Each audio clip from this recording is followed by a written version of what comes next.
Hello and welcome back to the Ultra Films channel. My name is Evan. I am the producer here, and today we're talking about Young Justice episode 20. It is called, I forget, I don't remember the title, I didn't write it down. But we're still on the same storyline with the new gods, Lord Zod, and the Zod family, House of Zod. We've got Rocket, Forager, Jay Garrick at a peace summit with the new gods and the Green Lanterns, and they're trying to work out a solution to stop human trafficking off of Earth, since there's so many individuals disappearing. So we actually start with McGann's brother, Ma'alefa'ak, posing as Orion and apologizing to Raquel, Rocket, that, hey, sorry we got off on the wrong foot. Hopefully things can go better. I'm so sorry. And she believes it to be actually Orion, whereas Orion doesn't actually care because it's not him. It's actually Ma'alefa'ak trying to mess around with people. I forget exactly what he was doing there. But he basically just tricks her for no reason. I think it's just for the plot. I don't know if he was there doing something else. But essentially they're using the Kaiser Thrall to teleport into Metron's vault. So they're doing reconnaissance. They're trying to scope out the situation, assess their threats. That's technically what they're doing. So they're just trying to distract everybody and mess around so that they can go undetected. However, that doesn't go super well, as you see right here. So while they're all attending the Peace Summit, they're all distracted, and the only person that's a threat to them is Metron, because they're trying to get into Metron's vault to steal the Phantom Zone projector. And they do it successfully. The Kaiser Thrall maps the energy that Metron uses when he goes into the vault and teleports him into there. However, there's a security system. It's like a red cloud of nanites or something like that that feast on, it's like sun feeders or something like that, that's eating away at Zod, Mantis, and Ma'alefa'ak. And so they have to go in spurts to go check out some of these containers and boxes, and they don't have the opportunity to go and investigate it thoroughly without being attacked. So they only have certain spurts that they can do anything, and ultimately we see the sequence of events of like Ma'alefa'ak going and planting the little device, the detonator, onto the Ruction cell that was blowing up or shooting out things. You see the scenario with the Razor from the last episode, Metron going in and out of the vault to get the ring, and then like coming back after getting knocked out by Razor. Immediately as he gets knocked out, he gets into a fight with Zod, Mantis, and Ma'alefa'ak, and they're all fighting each other. And I think they like distort his body, so he's like constantly in and out of flux and in constant pain. And ultimately say, hey, we're not going to let you out of here until you give us the Phantom Zone projector. And ultimately Metron breaks, says, fine, I'll give it to you. And then we get this scene right here where he shoves kryptonite in Zod's face and has the nanite dust, or the red cloud, or whatever you want to call it, come and envelop them, and they're all about to die. Metron leaves thinking it's whatever, it's okay. Is that right? Yeah, that's right. So he leaves, he disappears, he thinks it's all good. And then Mantis, Ma'alefa'ak, and Zod all escape. Mantis carries them into the time sphere and then teleports them back a day so that they now know where this kryptonite is held. And so by deduction, you can only assume that everything Krypton based is going to be in that area. So he like teleports them back a day, goes and looks through the bins, finds the Phantom Zone projector. And Metron is aware of this, um, and I remember the Kaiser Thrall is what attacks Metron and puts him out of sync, as well as ultimately what forces Metron to leave. I think he gets attacked by that.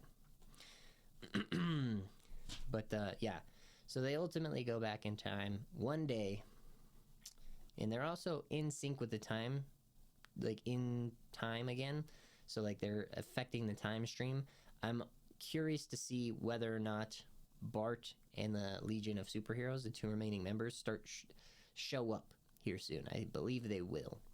And that's kind of why it's kind of interesting how they set up all the characters, because Jay's here obviously and Bart's here, so there's going to be something to do with time travel on both ends where they're both going back and forth adjusting time and stuff like that. So that'll be interesting.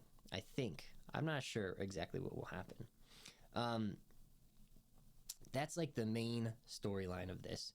It also cuts back to Garfield going to therapy. We saw that a couple episodes ago. I think it was like 16 or 17, where he was going through that intervention that McGann put on for him. And now he's sitting down with Black Canary. It's pretty emotional.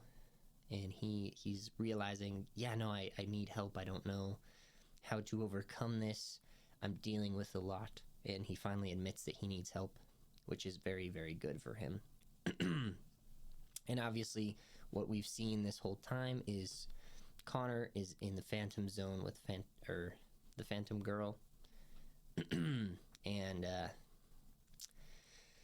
yeah, it's not going well. So last episode he met Zod, and now he's going to meet, or I guess 2 episodes he met Zod, General Zod, and now he's met the rest of the people in the Phantom Zone hanging out with General Zod, the rest of his crew, his wife, and they have the Phantom Zone projector, so they're about to all get released. We also learned some new details sort of about the Phantom Zone. Any injuries you sustain in the Phantom Zone will remain, so Connor can't be scratched up in the back. That's why he's never healed. He doesn't have any of his abilities there. He's just a ghost. He's a phantom. It also, everything you want to happen, it comes through willpower, which will be interesting to see because there's a Green Lantern storyline going on right now. If any of the Lanterns die, I wonder if, I doubt any of the 2 Lanterns that are at this summit will die, but if Lanterns were to die, those rings might go to some of the Kryptonians that are stored in the Phantom Zone because they have immense willpower. We'll see. Some of the other details from the summit, we learn Tomar Ray was actually in charge of the zone that had Krypton, and that he was there, he was supposed to be there to help the Kryptonians survive, and he never was able to. I don't know if they'll show any capacity of what that looked like, or if they want to show the destruction of Krypton in detail and what was going on. They might, specifically because, we're getting a lot of this stuff from General Zod, Lord Zod, but regardless, Tomar Ray feels super at fault, and so that's pretty interesting that he was supposed to be there and wasn't. So it'll be interesting to see what they actually show of that. Let's see. Yeah, that's pretty much the whole episode. At the end, there's this scene right here where Metron busts in on the peace negotiations, and everybody's like, what's going on? And Metron says, come with me if you want to save the universe, or something like that. And you're like, holy crap, Metron knows, because it's his chair that knows everything. Metron knows something bad is about to go down, like something super, super bad. And that mostly has something to do with General Zod, him being released. That's such a big threat that we haven't seen in the Young Justice universe, especially if he teams up with Darkseid or Vandal Savage, one of the two. I'm sure he has his gripes with Superman, even though Superman hasn't really done anything to him. He's been in the Phantom Zone this whole time. So we'll see what happens there. A lot of interesting stuff gets set up here. There's also the possibility that Forager decides to leave the Justice League, leave team and stay with another forager, the other forager that we've seen in the other episodes. So there's a lot going on, a lot to unravel. I think this is the third episode in this arc, right? So we had episode 19 and 18 that were on in Supertown, and then this next one that comes up should also be in Supertown. It'll be interesting to see if they give this a 5-episode arc, or if the last 5 episodes of the season are dedicated towards another arc. Either way, they have a lot to wrap up in this last episode. This one actually moved pretty fast to set everything else up for the end, so I'm assuming it's going to be a fast-paced, good little finale to this arc. So I'm very excited. Anyways, that's my breakdown for this one. Sorry if my throat's been a little weird. I'm having really bad issues with my allergies lately. Not that, yeah, it's dumb. But anyways, thanks for watching. Thanks for listening, and I will see you guys when they drop episode 21. Until then, peace.